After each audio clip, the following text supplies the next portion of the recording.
أشهد أن لا إله إلا الله.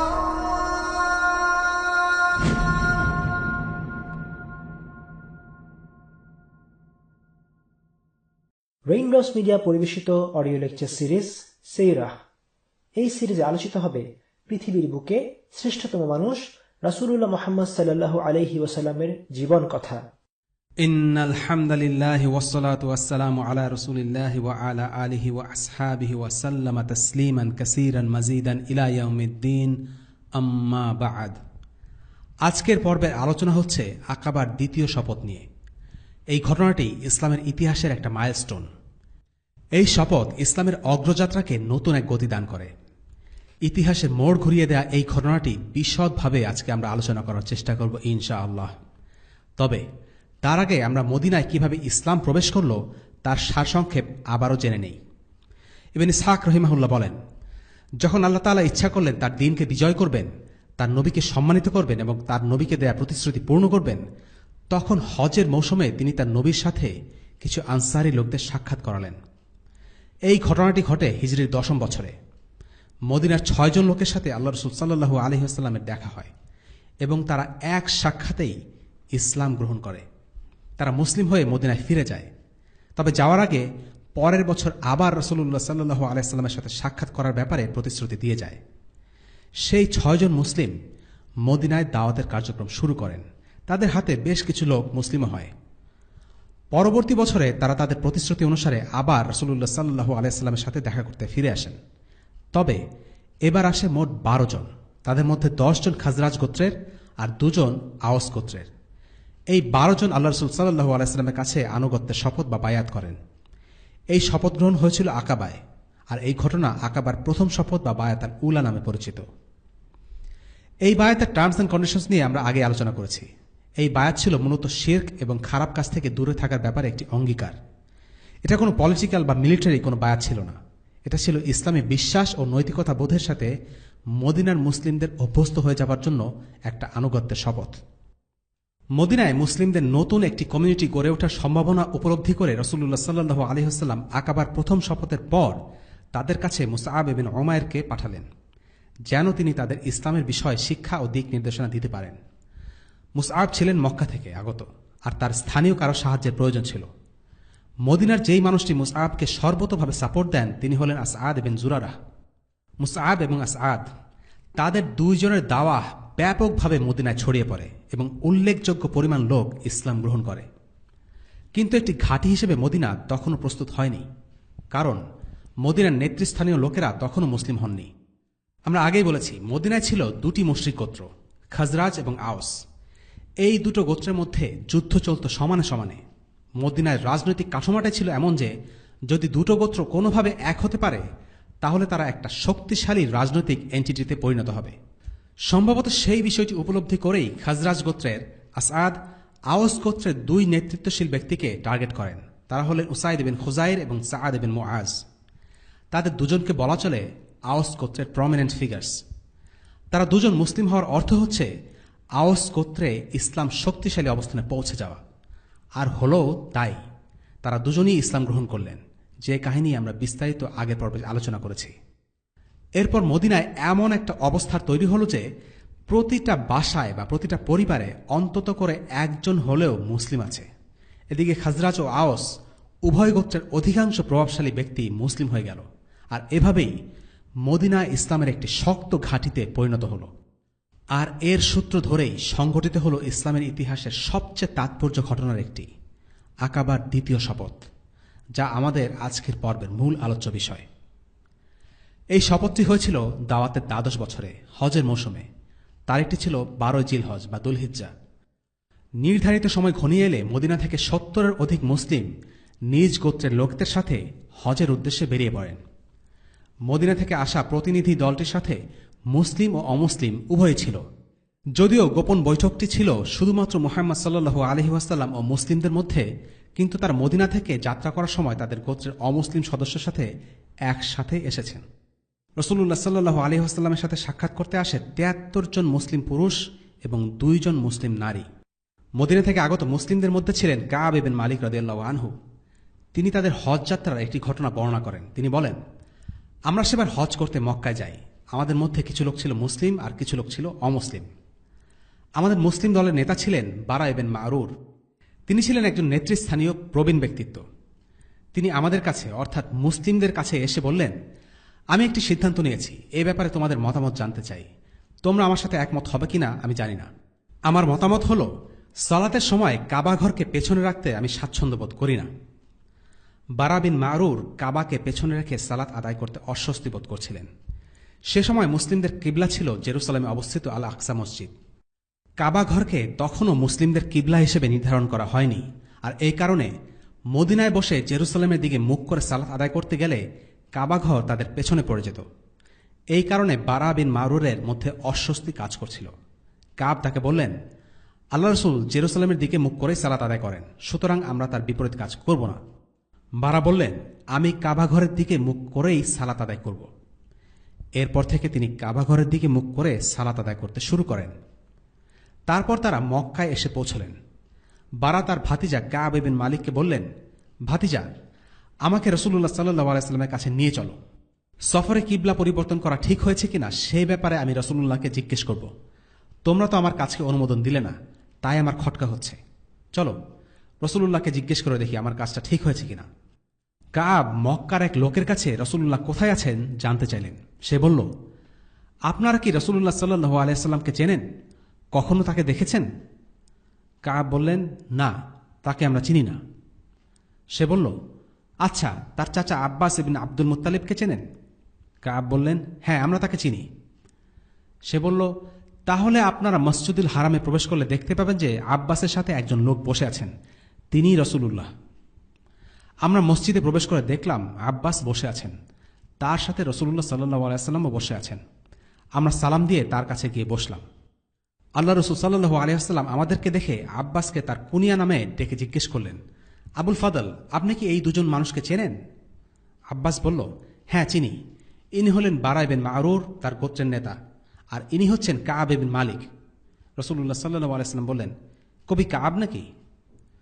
কাব ইবনে মালিক ছিলেন একজন বিখ্যাত কবি।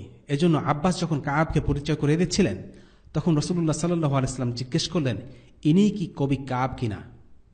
এই ঘটনায় কাব তার অনুভূতি ব্যক্ত করেছেন এই বলে, রাসূলুল্লাহর এই কথাটি আমি কখনো ভুলব না। কাব ইবনে মালিকের কাছে এটা একটা বিশাল ব্যাপার ছিল যে রাসূলুল্লাহ সাল্লাল্লাহু আলাইহি ওয়াসাল্লাম তাকে আগে থেকেই চিনতেন। রাসূলুল্লাহর সাথে এটা ছিল তার প্রথম সাক্ষাৎ, যে সাক্ষাতের এই মুহূর্তের জন্য এতদিন অপেক্ষা করে আসছিলেন। আর সেই সাক্ষাতে আবিষ্কার করলেন তার নেতা, তার এত প্রিয় এই মানুষটি তাকে আগে থেকে চেনেন। এই কথা ভেবেই কাব ইবনে মালিক গর্ববোধ করছিলেন এবং খুব খুশি হয়েছিলেন। তিনি আরও আনন্দিত হয়েছিলেন এই ভেবে যে রাসূলুল্লাহ সাল্লাল্লাহু আলাইহি ওয়াসাল্লাম হয়তো তার কিছু কীর্তির কথাও শুনে থাকবেন। এরপর বারা ইবনে মারুর রাদিয়াল্লাহু আনহু তার প্রশ্ন উত্থাপন করলেন, হে আল্লাহর নবী, আল্লাহ তাআলা আমাকে ইসলামের পথে হিদায়াত করেছেন, আমি ইসলাম গ্রহণ করেছি। আমি যখন এই সফরে বের হই তখন আমার মনে হলো কাবা ঘরকে পেছনে রাখা সমীচীন হবে না, তাই আমি কাবার দিকে মুখ করে সালাত আদায় করেছি। কিন্তু আমার সাথীরা আমার বিরোধিতা করায় আমার মনে খটকা সৃষ্টি হয়েছে। যা করেছি তা ঠিক করেছি তো? এই বিষয়ে আপনার মতামত কি? নবীজি সাল্লাল্লাহু আলাইহি ওয়াসাল্লাম বললেন, তোমার আগে যে কিবলা ছিল তা বরাবরই আদায় করা উচিত। এরপর থেকে বারা রাদিয়াল্লাহু আনহু তার কিবলা পরিবর্তন করেন। যেহেতু রাসূলুল্লাহ সাল্লাল্লাহু আলাইহি ওয়াসাল্লাম তখন মক্কা ছিলেন, তাকে সালাত আদায় করার সময় কাবাকে পেছনে রাখতে হতো না। কাবা ঘরকে সামনে রেখে তিনি জেরুসালেমের দিকে মুখ করে সালাত আদায় করতে পারতেন। কিন্তু মজার ব্যাপার হলো, হিজরতের পর রাসূলুল্লাহ সাল্লাল্লাহু আলাইহি ওয়াসাল্লামেরও ঠিক একই অনুভূতি হয়েছিল যা হয়েছিল বারা বিন মারুরের। তিনিও কাবাকে পেছনে রেখে সালাত আদায় করতে অস্বস্তি বোধ করছিলেন। এটা ঘটেছিল মদিনায়। কাব বর্ণনা করেন, এরপর আমরা রাসূলুল্লাহ সাল্লাল্লাহু আলাইহি ওয়াসাল্লামের সাথে ওয়াদাবদ্ধ হলাম যে আমরা আকাবায়ে আইয়ামে তাশরিফের মাঝামাঝি সময়ে তার সাথে সাক্ষাৎ করব। এরপর আমরা হজের উদ্দেশ্যে রওনা হলাম। বিষয়টি আমরা গোপন রাখলাম। রাসূলুল্লাহর সাথে আমাদের গোপন বৈঠক সম্পর্কে আমাদের গোত্রের মুশরিক সাথীরা কিছুই জানত না। একমাত্র ব্যতিক্রম ছিলেন আব্দুল্লাহ ইবনে আমর ইবনে হারাম আবু জাবের। তিনি ছিলেন আমাদের বয়োজ্যেষ্ঠ এবং গোত্র নেতাদের একজন। আমরা তার কাছে গিয়ে বললাম, আবু জাবের, আপনি আমাদের অন্যতম নেতা এবং সম্ভ্রান্ত ব্যক্তি। আপনি যেই ধর্ম অনুসরণ করছেন তার কারণে আপনি আখিরাতে জাহান্নামের জ্বালানি হবেন, এটা আমরা চাই না। এই আবু জাবির হলেন বিখ্যাত সাহাবী জাবির ইবনে আব্দুল্লাহ রাদিয়াল্লাহু আনহুর বাবা। আবু জাবির সেই যাত্রা পথেই ইসলাম গ্রহণ করেন এবং তাকে আসন্ন গোপন বৈঠক সম্পর্কে জানানো হয়। তিনি সেই শপথ অনুষ্ঠানে উপস্থিত হয়েছিলেন এবং রাসূলুল্লাহ সাল্লাল্লাহু আলাইহি ওয়াসাল্লাম তাকে প্রতিনিধি হিসেবেও মনোনীত করেছিলেন। ইসলামে তার বয়স ছিল অল্প, কিন্তু তার বয়স নেতৃত্বের যোগ্যতার কারণে তিনি বেশ গুরুত্বপূর্ণ একটি দায়িত্ব পেয়ে যান। শুধু তাই নয়, তিনি ছিলেন উহুদের বিখ্যাত শহীদ। উহুদের ঘটনায় তার ব্যাপারে আমরা আরও জানব ইনশাআল্লাহ। অবশেষে সেই নির্ধারিত রাত এলো। মুসলিমরা 1-2 করে ছোট ছোট দলে আকাবায় যেতে শুরু করেন। পুরো ঘটনাটি ঘটছিল গোপনে, তারা চাচ্ছিল না তাদেরকে কেউ দেখে ফেলুক। একসাথে 70 জন লোকের একটি দল রাসূলুল্লাহ সাল্লাল্লাহু আলাইহি ওয়াসাল্লামের সাথে দেখা করতে গেলে বিষয়টি জানাজানি হয়ে যাবার সম্ভাবনা ছিল। এভাবে তারা সবাই এক এক করে আকাবায় মিলিত হলেন। রাসূলুল্লাহ সাল্লাল্লাহু আলাইহি ওয়াসাল্লাম ছিলেন মক্কা থেকে আসা একমাত্র মুসলিম। তার সাথে ছিলেন তার চাচা আব্বাস ইবনে আব্দুল মুত্তালিব। আব্বাস তখনও মুশরিক ছিলেন। এই বৈঠকে তিনি ছিলেন একমাত্র অমুসলিম। তিনি প্রথমে কথা শুরু করেন। তিনি বললেন, মুহাম্মদ আমাদের মাঝে কেমন সম্মানের অধিকারী তা আপনাদের নিশ্চয় জানা আছে। আমাদের গোত্রের লোকদের হাত থেকে আমরা তাকে নিরাপত্তা দিয়েছি। তিনি তার গোত্রের কাছে সম্মানিত এবং নিজ শহরে অবস্থান করছেন, কিন্তু তিনি এখন আপনাদের সাথে এক হতে চান। আপনারা যদি মনে করেন যেই প্রতিশ্রুতি দিয়ে আপনারা মুহাম্মদকে আমন্ত্রণ জানাচ্ছেন সেই প্রতিশ্রুতি আপনারা পূরণ করতে পারবেন, তাকে শত্রুদের হাত থেকে রক্ষা করতে পারবেন, তাহলে সিদ্ধান্ত নিন আপনারা তার দায়িত্ব নেবেন কিনা। আর যদি মনে করেন শেষ পর্যন্ত আপনারা তাকে রক্ষা করতে পারবেন না এবং তাকে তার শত্রুদের হাতে তুলে দেবেন, তবে এখনই তাকে এখানে রেখে যান, কারণ তিনি নিজ গোত্রের মধ্যে নিজ শহরের সম্মান ও নিরাপত্তার মাঝেই আছেন। আব্বাস ইবনে আব্দুল মুত্তালিব আনসারদের দৃঢ়তা যাচাই করছিলেন। আনসাররা তাদের এই প্রতিশ্রুতির প্রতি কতটা অনড় সেই ব্যাপারে তিনি নিশ্চিত হতে চাইছিলেন, কারণ তারা এমন এক ব্যাপারে প্রতিশ্রুতি দিচ্ছেন যেই প্রতিশ্রুতি রক্ষায় তাদেরকে চড়া মূল্য দিতে হতে পারে। চারদিক থেকে তাদের উপর চাপ আসতে পারে, তাদের উপর দুর্যোগ নেমে আসতে পারে এবং এই চাপ সামলানোর ক্ষমতা পরবর্তীতে নাও থাকতে পারে। এই ধরনের একটি প্রতিরক্ষা চুক্তি সম্ভাব্য প্রতিক্রিয়া যে সহজ হবে না, সেই ব্যাপারটি তিনি আনসারদের জানিয়ে রাখছিলেন। রাসূলুল্লাহকে আশ্রয় দেওয়া নিঃসন্দেহে একটা বিরাট ঝুঁকি, আর সেই ঝুঁকি নিতে রাজি কিনা, তাকে আশ্রয় ও নিরাপত্তা দেওয়ার সামর্থ্য রাখে কিনা, সেই বিষয়টি যাচাই করা গুরুত্বপূর্ণ ছিল। তাই আব্বাস তাদেরকে বলছিলেন, যদি তাদের এই সামর্থ্য না থাকে তাহলে তারা যেন এই অঙ্গীকারে অংশ না নিয়ে আল্লাহ রাসূল সাল্লাল্লাহু আলাইহি ওয়াসাল্লামকে মক্কাতেই রেখে যায়। প্রশ্ন আসতে পারে, অমুসলিম হওয়া সত্ত্বেও কেন আব্বাস সেখানে উপস্থিত ছিলেন? কারণ আব্বাস ইবনে আব্দুল মুত্তালিব ছিলেন রাসূলুল্লাহ সাল্লাল্লাহু আলাইহি ওয়াসাল্লামের চাচা এবং বনু হাশিম গোত্রের একজন মুরব্বী। মুশরিক হওয়া সত্ত্বেও তিনি রাসূলুল্লাহর সাথে থাকতে পছন্দ করতেন এবং তার সকল কার্যকলাপের দিকে লক্ষ্য রাখতেন। আবু তালিবের মৃত্যুর পর মক্কায় রাসূলুল্লাহ সাল্লাল্লাহু আলাইহি ওয়াসাল্লামকে যারা নিরাপত্তা দিয়ে যাচ্ছিল, আব্বাস ছিলেন তাদের মধ্যে একজন।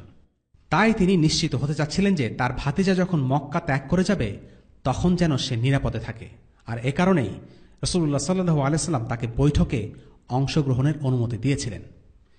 বনু হাশিম গোত্রের একজন প্রতিনিধি হিসেবে আব্বাস বৈঠকে উপস্থিত থেকে গোত্রের সন্তানদের নিরাপত্তার ব্যাপারে নিশ্চিত হতে চেয়েছিলেন। আরও প্রশ্ন আসতে পারে, চাচা আব্বাসের নিরাপত্তা কি যথেষ্ট ছিল না, যেখানে আবু তালিবও তার চাচা হিসেবে এতদিন নিরাপত্তা দিয়ে আসছিলেন? অনেকের মতে নিজ গোত্রের লোকেদের কাছে আবু তালিব যে সম্মানিত ছিলেন, তাদের উপর যেমন প্রভাব প্রতিপত্তি ছিল তার অন্য ভাইদের তেমনটা ছিল না। তাই বয়োজ্যেষ্ঠতার জন্য আবু তালিব যেভাবে মুহাম্মদ সাল্লাল্লাহু আলাইহি ওয়াসাল্লামকে রক্ষা করতে পেরেছিলেন, নিশ্চিতভাবেই আব্বাস সেভাবে পারতেন না। তিনি ছিলেন যুবক, তবুও তিনি তার সাধ্যমতো চেষ্টা করে হিজরতের আগ পর্যন্ত নবীজি সাল্লাল্লাহু আলাইহি ওয়াসাল্লামকে নিরাপত্তা দিয়েছিলেন। আব্বাসের বক্তব্য শেষ হওয়ার পর আনসাররা বললেন, আপনার কথা আমরা শুনেছি। হে আল্লাহ রসুল, এবার আপনি কথা বলুন। বলুন আমাদেরকে আপনি কি চান। আপনি নিজের এবং আপনার রবের জন্য আমাদের কাছ থেকে যা যা অঙ্গীকার নিতে চান তা আমাদের বলুন। রাসূলুল্লাহ সাল্লাল্লাহু আলাইহি ওয়াসাল্লাম উঠে দাঁড়ালেন, তাদের দাওয়াত দিলেন, কোরআন তিলাওয়াত করলেন। এরপর বললেন, তোমরা অঙ্গীকার করো ভালো মন্দ সকল অবস্থায় আমার কথা শুনবে এবং মানবে। সচ্ছলতা অসচ্ছলতা সর্বাবস্থায় আল্লাহর পথে ব্যয় করবে। সৎ কাজের আদেশ আর অসৎ কাজ নিষেধ করবে। আল্লাহর পথে হক কথা বলে যাবে এবং এ ব্যাপারে নিন্দুকের নিন্দাকে পরোয়া করবে না। আমি যদি তোমাদের কাছে আসি তাহলে আমাকে সাহায্য করবে, আমাকে হেফাজত করবে সেভাবে যেভাবে তোমরা নিজেদেরকে, নিজেদের স্ত্রী ও সন্তানদেরকে হেফাজত করো। এই অঙ্গীকার ছিল আকাবার প্রথম বায়াতের অঙ্গীকারের চেয়ে এক ধাপ বেশি। তখন তারা কেবল মুসলিম হওয়ার অঙ্গীকার করেছিলেন। কিন্তু এবার আরও একটি বিষয় যুক্ত হয়েছে, আল্লাহ রসুল সাল্লাল্লাহু আলাইহি ওয়াসাল্লামকে নিরাপত্তা দেওয়ার ব্যাপারে প্রতিশ্রুতিবদ্ধ হওয়া। নিরাপত্তা দেওয়া মানে কার্যত এটা ছিল রসুলুল্লাহর জন্য যুদ্ধের বায়াত। এটা ছিল আত্মরক্ষামূলক প্রতিরোধের জন্য প্রতিশ্রুতিবদ্ধ হওয়া। রসুলুল্লাহ সাল্লাল্লাহু আলাইহি ওয়াসাল্লাম ছিলেন অত্যন্ত স্পষ্টবাদী। তিনি যা চান তিনি তা পরিষ্কার ভাষায় আনসারকে জানিয়ে দিলেন। কোনো অস্পষ্টতা তিনি রাখলেন না। তিনি তাদেরকে জানিয়ে দিলেন তিনি শুধু নিরাপত্তার খাতিরে মদিনায় আসছেন না, বরং তিনি আল্লাহর নবী, তাকে সবার মেনে চলতে হবে এবং একমাত্র আল্লাহ ছাড়া কাউকে ভয় করা চলবে না। তারা যদি আল্লাহ ছাড়া অন্য কোনো কিছুকে ভয় করে তাহলে তিনি তার মিশন নিয়ে এগোতে পারবেন না। রসুল্লাহ সাল্লাল্লাহু আলাইহি ওয়াসাল্লাম এমন একটি মিশনে নেমেছেন যেই মিশন সফল করতে হলে নিজের জীবন বিলিয়ে দেওয়ার মানসিকতা থাকা চাই। আনসারদেরকে রসুল্লাহ এই কথাটি বুঝাতে চাচ্ছিলেন। রসুল্লাহর কথা শুনে ইবনে মারুর রাদিয়াল্লাহু আনহু সবার প্রথমে উঠে দাঁড়িয়ে গেলেন। রসুল্লাহর হাত ধরে বললেন, সেই সত্তার শপথ যিনি আপনাকে সত্য সহকারে প্রেরণ করেছেন, আমরা আমাদের স্ত্রীদের যেভাবে রক্ষা করি আপনাকে ঠিক সেভাবেই রক্ষা করব। হে আল্লাহ রসুল, আপনি আমাদের বায়াত করান। আল্লাহর কসম, আমরা তো প্রজন্মের পর প্রজন্ম ধরে এক যোদ্ধা জাতি। বারা রাদিয়াল্লাহু আনহুর কথা শেষ না হতেই আবুল হাইসাম ইবনে তাইহান, যিনি ছিলেন মদিনার প্রথম দিকের একজন মুসলিম, তিনি দাঁড়িয়ে গেলেন। তিনি ছিলেন খুব বুদ্ধিমান এবং ঈমানদার একজন মানুষ। তিনি বললেন, হে আল্লাহ রসুল, আমাদের সাথে অন্যদের অর্থাৎ ইহুদিদের সন্ধি রয়েছে। আমরা যদি এই চুক্তি ভঙ্গ করি আর আল্লাহ আপনাকে বিজয় দান করেন, তাহলে কি আপনি আমাদের ত্যাগ করে নিজ গোত্রে ফিরে যাবেন? আবু হাইসাম বলতে চাচ্ছিলেন, আপনার হাতে বায়াত করার অর্থ হচ্ছে আমরা এমন লোকদের সাথে সংঘাতে লিপ্ত হতে পারি যাদের সাথে আমাদের সন্ধি চুক্তি রয়েছে। এ অবস্থায় আপনি যদি বিজয় লাভ করেন তখন কি আপনি আমাদের ছেড়ে চলে যাবেন নাকি আমাদের সাথেই থাকবেন?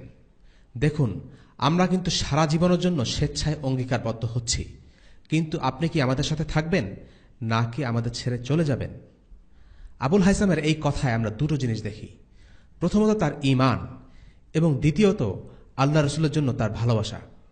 তিনি বলছেন, আল্লাহ যখন আপনাকে বিজয় দান করবেন তখন কি আপনি আমাদের ছেড়ে চলে যাবেন? অর্থাৎ আবুল হাইসাম নিশ্চিত যে আল্লাহ নবীজিকে বিজয় দান করবেন। এটা হচ্ছে তার ঈমানের পরিচয়। একই সাথে আমরা দেখি তার আবেগ। তিনি নবীজিকে বলছেন, আপনি কি আমাদের ছেড়ে চলে যাবেন? আমরা এর আগে অনেকবার উল্লেখ করেছি, আরবের সেই সমাজে নিজ গোত্র ছিল সব। তাই আনসারদের মনে চাপা দুশ্চিন্তা কাজ করছিল যে একদিন যদি নবীজি বিজয়ী হন তখন কি তিনি আবার মদিনা ছেড়ে তার গোত্রের কাছে ফিরে যাবেন, মক্কায় ফিরে যাবেন? রসুল্লাহ সাল্লাল্লাহু আলাইহি ওয়াসাল্লাম মুচকি হেসে এমন একটা উত্তর দিলেন যা তাদের মন ভরিয়ে দিল।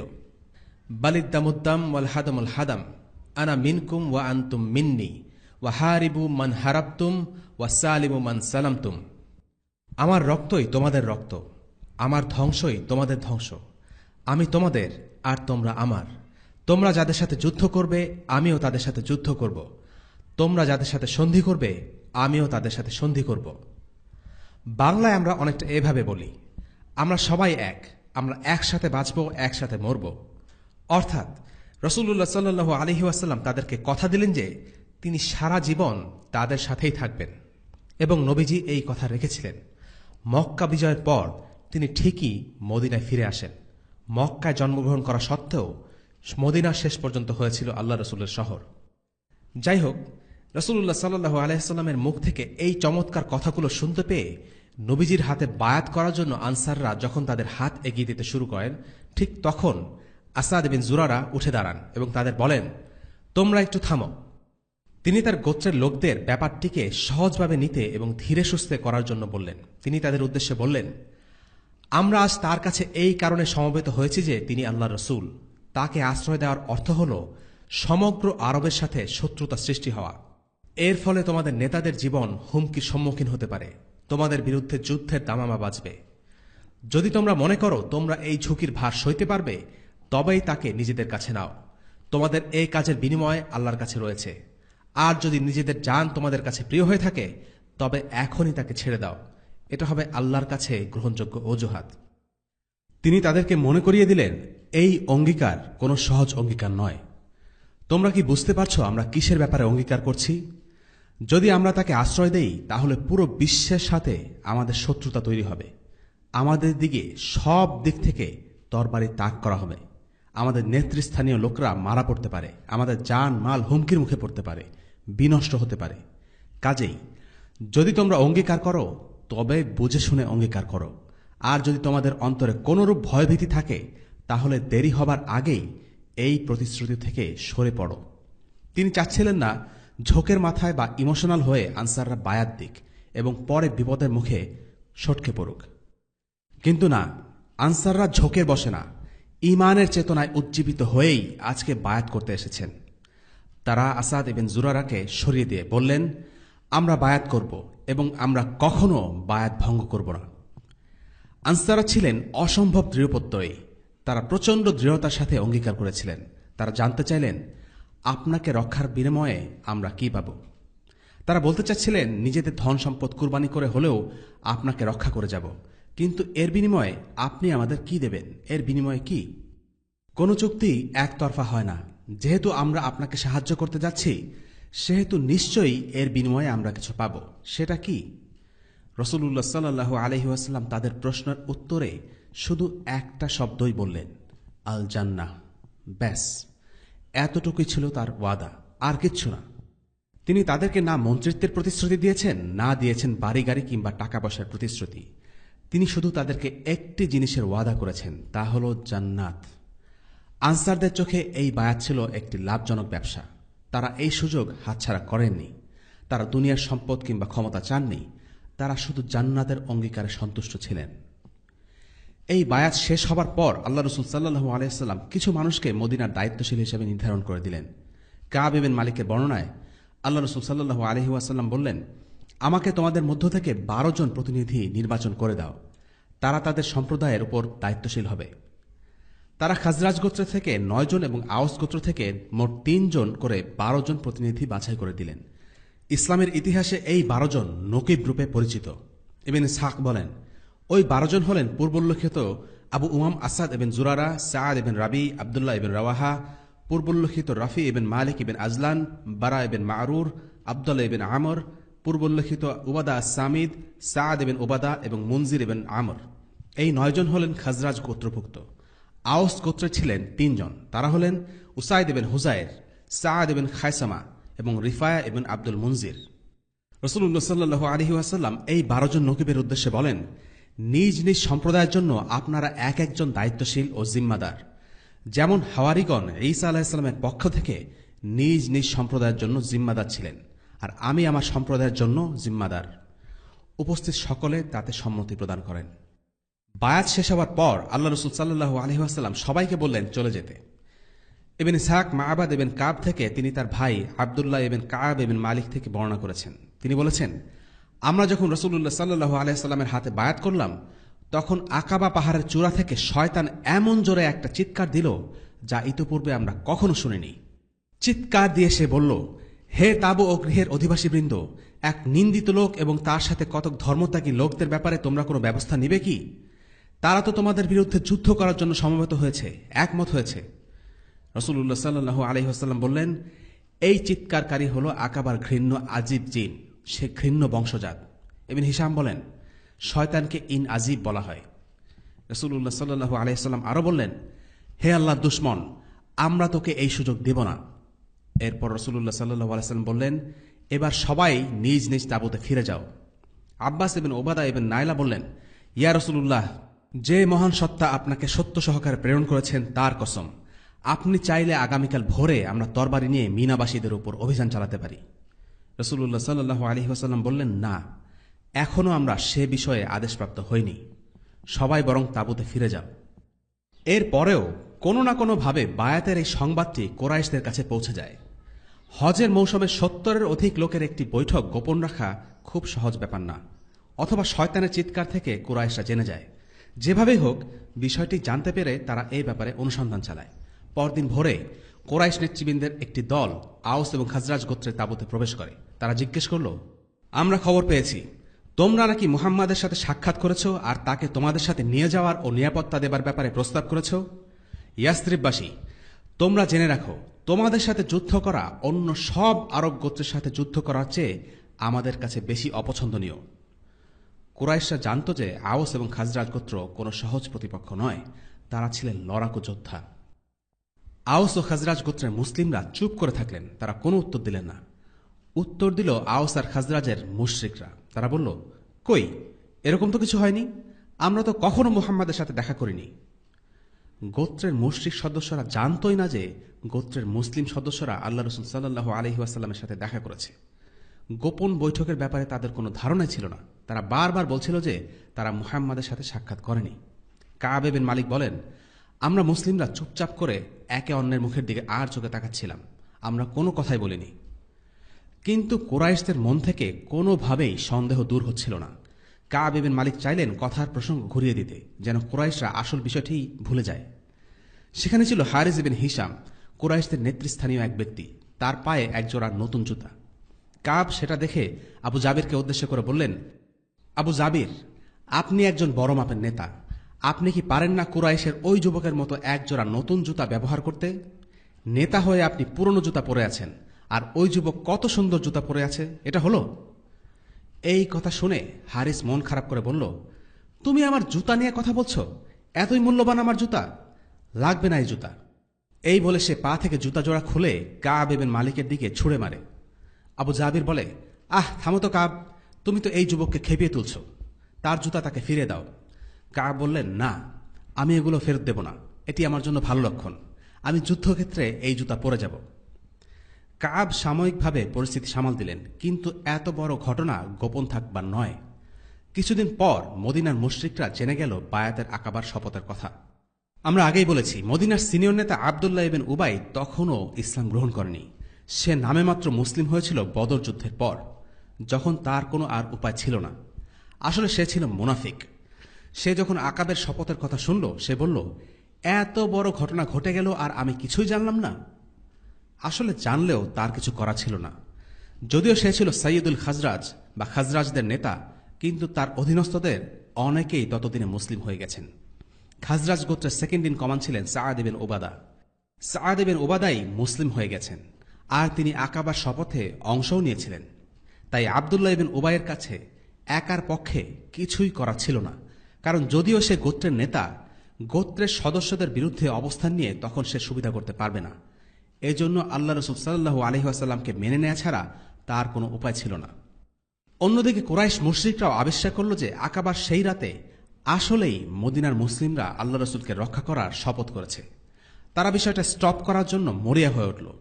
তাই তারা আকাবার সেই রাতে অংশ নেয়া 12 জন নকিবের 2 জনকে গ্রেফতার করল। ইবনে কাসির বর্ণনা করেন, আমাদের লোকজন মিনা ছেড়ে চলে গেল। অন্যদিকে কুরাইশের লোকেরা এই ঘটনা সম্পর্কে গোপনে খোঁজখবর নিল। তারা ঘটনার সত্যতা উদ্ঘাটন করল। তারা আমাদের লোকজনকে খুঁজতে লাগল। ইস্কির ঘাস সহ সাআদ ইবনে উবাদাকে ধরে ফেলল।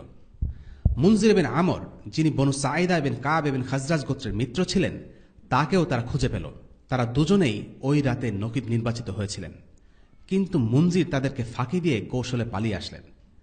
তারা সাওয়ারির রশি দিয়ে সাআদ বিন উবাদার হাত দুটো গলার সাথে বেঁধে তাকে মক্কার দিকে যাত্রা করল। তারা তাকে মারতে মারতে মাথার চুল টেনে মক্কায় নিয়ে এলো। তার মাথায় অনেক চুল ছিল। সাআদ বলেন, আল্লাহর কসম, আমি তাদের হাতে বন্দী ছিলাম। তখন দেখি সেখানে উপস্থিত হলো একদল কোরাইশি লোক। তাদের মধ্যে একজন খুব ফর্সা দীপ্তময় চেহারা বিশিষ্ট নেতৃস্থানীয় লোক ছিল। আমি মনে মনে বললাম, এদের মধ্যে যদি কারো নিকট কোনো উপকার পাওয়া যায় তবে এই লোকের নিকট পাওয়া যাবে। সে যখন আমার কাছাকাছি এলো, তখন হাত উপরে তুলে আমাকে প্রচণ্ড ঘুষি দিল। তখন আমি আপন মনে বললাম, এরপর ওদের কারো কাছ থেকে আর কোনো সহানুভূতি আশা করা যায় না। আমি তাদের হাতে ছিলাম। তারা আমাকে টানা হেঁচড়া করতে থাকে, মাটিতে ফেলে টানতে থাকে। হঠাৎ তাদের এক লোক আমার প্রতি সহানুভূতিশীল হয়। সে বলল, ধুত্তরি, তোমার সাথে কি কুরাইশের কোনো একজন লোকের সাথেও আশ্রয় চুক্তি বা মৈত্রী চুক্তি নেই? আমি বললাম, হ্যাঁ, আছে তো। আমি তো আমার শহরে জুবাইর বিন মুতাইমের ব্যবসায়ী কাফেলাকে আশ্রয় দিতাম, এবং কেউ তাদের উপর জুলুম করতে চাইলে তাদের রক্ষা করতাম। এবং মক্কার লোক হারিস বিন হারুব ইবন উমাইয়া ইবন আব্দুস শামসের সাথেও আমি একই আচরণ করতাম। লোকটি আমাকে বলল, তাড়াতাড়ি তুমি ওই 2 জনের নাম ধরে চিৎকার দাও, ওদেরকে ডাকো, এবং ওদের সাথে তোমার যে সম্পর্ক চিৎকার করে তা সবাইকে জানিয়ে দাও। সাআদ বললেন, আমি তাই করলাম। ওই লোক দ্রুত ওই দুজনের কাছে রওনা করল। সে তাদেরকে কাবাগৃহের নিকট মসজিদে খুঁজে পেল। সে ওদেরকে বলল, মক্কার সমতল ভূমিতে খাজরাজ গোত্রের একজন লোককে প্রচণ্ডভাবে মারপিট করা হচ্ছে। সে আপনাদের দুজন নাম ধরে ডাকছে। তারা বলল, লোকটি কে? সে বলল, লোকটি হল সাআদ বিন উবাদা। জুবাইর বিন মুতিম ও হারিস বিন হারব বলল, সে তো ঠিকই বলেছে। নিজ শহরে সে আমাদের ব্যবসায়ী কাফেলাকে আশ্রয় দিত এবং তাদের উপর কেউ জুলুম করতে চাইলে সে তাদেরকে রক্ষা করত। এরপর তারা দুজনে এলো এবং সাআদ রাদিয়াল্লাহু আনহুকে অত্যাচারী কুরাইশদের হাত থেকে রক্ষা করল। সাআদ রাদিয়াল্লাহু আনহু আপন পথে চলে গেলেন। হযরত সাআদ রাদিয়াল্লাহু আনহুকে যে ব্যক্তি ঘুষি মেরেছিল সে ছিল সুহাইল ইবনে আমর। ইবন হিশাম বলেন, যেই ব্যক্তি সাআদ রাদিয়াল্লাহু আনহুর প্রতি সহানুভূতি দেখিয়েছিল সে হল আবুল বুখতারি ইবন হিশাম। সাআদ ইবনে উবাদা ছাড়া পেয়ে গেলেন। কুরাইশদের আর কিছু করার থাকল না। অন্তত মদিনার মুসলিমদেরকে তারা কার্যত আটকাতে ব্যর্থ হল। তাই তারা মনোযোগ দিল রাসূলুল্লাহ সাল্লাল্লাহু আলাইহি ওয়াসাল্লাম এবং মুসলিমদেরকে কিভাবে মদিনায় হিজরত করা থেকে আটকে রাখা যায়। সেই ঘটনাগুলো আমরা আরেকটি পর্বে আলোচনা করব ইনশাআল্লাহ। এতটুকু ছিল রাসূলুল্লাহ সাল্লাল্লাহু আলাইহি ওয়াসাল্লাম এবং আনসারদের মধ্যকার বৈঠক। নিশ্চিতভাবে বলা যায় এটি ছিল এ যাবৎকাল পর্যন্ত রাসূলুল্লাহ সাল্লাল্লাহু আলাইহি ওয়াসাল্লামের জীবনের সবচেয়ে গুরুত্বপূর্ণ বৈঠক। ইসলাম যেন এই ঘটনার মাধ্যমে উঠে দাঁড়িয়েছিল। রাসূলুল্লাহ সাল্লাল্লাহু আলাইহি ওয়াসাল্লাম এমন একটি ভূমির সন্ধান পেলেন যেখানে থেকে সুরক্ষিত ও স্বাধীনভাবে ইসলামকে ছড়িয়ে দিতে পারবেন। এটি সম্ভব হয়েছিল আকাবার দ্বিতীয় বায়াত, বায়াতুল আকাবা সানিয়ার মাধ্যমে। বায়াতের এই ঘটনা থেকে আমরা কি কি শিক্ষা পাই? কয়েকটা পয়েন্ট আকারে আমরা সংক্ষিপ্তভাবে আলোচনা করছি ইনশাআল্লাহ। পয়েন্ট নাম্বার 1, কাব বিন মালিক রাদিয়াল্লাহু আনহু বলেন, মদিনা ত্যাগ করার পূর্বেই আমরা সালাত আদায় করতে শিখেছিলাম, আমাদের দ্বীনের জ্ঞান লাভ করেছিলাম। এটি রাসূলুল্লাহ সাল্লাল্লাহু আলাইহি ওয়াসাল্লামের হিজরতের আগের ঘটনা। সুতরাং যেসব ভাই বোনেরা ইসলাম শিক্ষার ব্যাপারে বিলম্ব করছেন এই অজুহাতে যে তারা বিদেশে গিয়ে কোনো শাইখের কাছে পড়াশোনা করার সুযোগ পাচ্ছেন না বা কোনো ইসলামী বিশ্ববিদ্যালয়ে ভর্তি হতে পারছেন না, তারা আসলে খোরা যুক্তি দেখাচ্ছেন। দ্বীনের ব্যাপারে পড়াশোনা না করার ব্যাপারে এগুলো কোনো অজুহাত নয়। অনুকূল পরিস্থিতির আশায় বসে না থেকে প্রত্যেকের উচিত একটুও বিলম্ব না করে সাধ্যমতো দ্বীনের জ্ঞান অর্জনে ব্যস্ত হয়ে পড়া। কাব বিন মালিক এবং তার সহযোগীরা যখন দ্বীনের বুঝ লাভ করেছেন, সালাত আদায় করা শিখে গেছেন, তখনও আল্লাহ রাসূল সাল্লাল্লাহু আলাইহি ওয়াসাল্লাম মদিনায় প্রবেশ করেননি। তাদের কাছে একজন শিক্ষক ছিলেন, মুসআব বিন উমাইর রাদিয়াল্লাহু আনহু। কিন্তু কাব বিন মালিকের বক্তব্যের একটি অন্তর্নিহিত বার্তা রয়েছে, তা হল আমরা প্রস্তুত, আমরা শিখছি। দ্বীনের জ্ঞানার্জন থেকে নিজেকে বিরত রাখা একেবারে উচিত নয়। মুসলিম মাত্রই দ্বীন জানার ব্যাপারে সচেতন থাকবে। যদি কোনো মুসলিম কোনো আলিম বা শাইখের দ্বারস্থ না হতে পারে, তাহলে তার উচিত বসে না থেকে অন্তত এমন কারোর সাথে সময় কাটানো যে তার চেয়ে বেশি জানে। তেমন কাউকেও যদি না পাওয়া যায়, নিদেন পক্ষে কোনো আলেমের বই পড়তে শুরু করে দেওয়া উচিত। দ্বীনি পড়াশোনার মধ্যে সবসময় ধারাবাহিকতা বজায় রাখা জরুরি। টাইম পাস করা কোনো অজুহাত হতে পারে না। ইবনুল কাইয়িম রাহিমাহুল্লাহ বলেন, কোরআনের আয়াতগুলো পর্যালোচনা করলে দেখা যায় যে জাহান্নামীদের বেশিরভাগ আর্তনাদের কারণ হবে তাদের গরিমসি। তারা বলবে, হে আল্লাহ, আমাদের একবার ফিরে যাওয়ার সুযোগ দিন যাতে আমরা বিশ্বাসীদের অন্তর্ভুক্ত হতে পারি। হে আল্লাহ, আমাদের একবার পৃথিবীতে ফিরিয়ে নিয়ে যান যেন আমরা দান করতে পারি। হে আল্লাহ, আমাদের ফিরিয়ে নিয়ে যান। কিন্তু ততদিনে অনেক দেরি হয়ে যাবে। সুতরাং কখনোই ভালো কাজের সুযোগ হাতছাড়া করা উচিত নয়। পয়েন্ট নাম্বার 2, যখন রাসূলুল্লাহ সাল্লাল্লাহু আলাইহি ওয়াসাল্লাম আনসারদের কাছে তার চুক্তির শর্তগুলো সম্পর্কে বলছিলেন, তখন তাদের প্রশ্ন ছিল, বিনিময়ে আমরা কি পাব? রাসূলুল্লাহ সাল্লাল্লাহু আলাইহি ওয়াসাল্লাম এক শব্দে উত্তর দিয়েছিলেন, জান্নাহ। এখান থেকে শিক্ষা পাওয়া যায় যে সকল ইসলামী কর্মকাণ্ডের একমাত্র উদ্দেশ্য শুধুমাত্র জান্নাত। আল্লাহ সুবহানাহু ওয়া তাআলাকে সন্তুষ্ট করাই প্রতিটি কাজের মূল উদ্দেশ্য। খ্যাতির জন্য নয়, অর্থের জন্য নয়, সামাজিকতার জন্যও নয়। প্রতিনিয়ত নিজের নিয়তকে পরিশুদ্ধ করে নিজেকে জিজ্ঞেস করা উচিত, ইসলামের জন্য যে ত্যাগ ও কষ্ট স্বীকার করছি তা কেন করছি? তা কি আসলে আল্লাহর জন্য করছি? এই দিনের জন্য প্রয়োজন আত্মত্যাগ। এই আত্মত্যাগের বিনিময় হল জান্নাত। একজন মুসলিম দিনের জন্য ত্যাগ আর কষ্ট স্বীকার করলে তার বিনিময় এই দুনিয়াতে নাও পেতে পারে। কেননা দুনিয়া ত্যাগ করাই দিনের দাবি। এটি এমন একটা দিন যার জন্য সবকিছু বিসর্জন দিতে হবে, কারণ এর বিনিময়ে রয়েছে জান্নাত। জান্নাতে যে প্রতিদান দেয়া হবে তা যে কোনো আত্মত্যাগের তুলনায় বহু গুণে দামি। রাসূলুল্লাহ সাল্লাল্লাহু আলাইহি ওয়াসাল্লাম বলেছেন, আল্লাহ তোমাদেরকে যা দিবেন তা অনেক দামি। আল্লাহ তোমাদেরকে জান্নাতের সুসংবাদ দিচ্ছেন। কাজেই জান্নাত পেতে চাইলে এই দুনিয়াতে তার চড়া মূল্যও দিতে হবে। 3 নম্বর পয়েন্ট, রাসূলুল্লাহ সাল্লাল্লাহু আলাইহি ওয়াসাল্লাম অত্যন্ত সুস্পষ্টভাবে তাদের কাছে উপস্থাপন করেছিলেন যে তিনি তাদের কাছে কি আশা করছেন। রাসূলুল্লাহ কোনো লুকোছাপ রাখেননি। তিনি আনসারদের জানিয়ে দিয়েছিলেন যে তাদের এই কাজের জন্য তাদের ও তাদের পরিবারের জীবন হুমকির মুখে পড়তে পারে। আল্লাহ রসুলকে আশ্রয় দেওয়ার অর্থ নিজেদের জীবনের যুদ্ধ ডেকে আনা, আর এই কাজের বিনিময় হিসেবে রাসূলুল্লাহ সাল্লাল্লাহু আলাইহি ওয়াসাল্লাম তাদেরকে দুনিয়ার প্রাচুর্য বা অর্থ সম্পদের প্রতিশ্রুতি দেননি, ক্ষমতার প্রতিশ্রুতিও দেননি। তিনি তাদেরকে জান্নাতের সুসংবাদ দিয়েছেন। আল্লাহর দ্বীন প্রতিষ্ঠা করা কোনো সহজ কাজ নয়। এর জন্য অনেক সংগ্রাম করতে হবে, আর এর জন্য প্রয়োজন অনেক আত্মত্যাগ।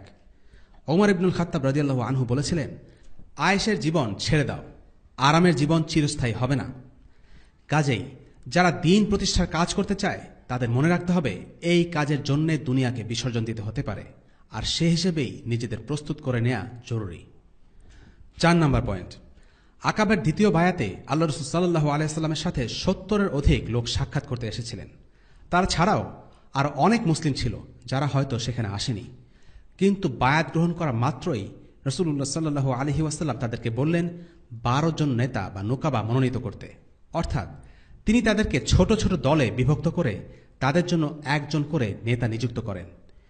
এর দ্বারা বোঝা যায় যে দ্বীন ইসলাম সংগঠিত এবং সুসংঘবদ্ধ থাকার উপর বিশেষ জোর দেয়।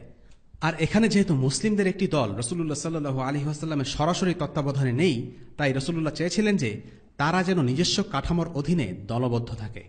তাই তিনি দেরি না করে 70 জনকে বিভিন্ন দলে ভাগ করে দেন এবং তাদের উপর 12 জন নেতা নিযুক্ত করেন। তারা ছিলেন নকিব বা এক ধরনের প্রতিনিধি, যারা রাসূলুল্লাহ সাল্লাল্লাহু আলাইহি ওয়াসাল্লামের কাছে রিপোর্ট করবেন এবং রাসূলুল্লাহ সাল্লাল্লাহু আলাইহি ওয়াসাল্লাম তাদের মাধ্যমে নির্দেশাবলী পাঠাবেন। 5 নম্বর পয়েন্ট, আল্লাহ রাসূল সাল্লাল্লাহু আলাইহি ওয়াসাল্লাম তার কাজ কখনোই হেলাফেলাভাবে করেননি। তিনি ছিলেন পারফেকশনিস্ট।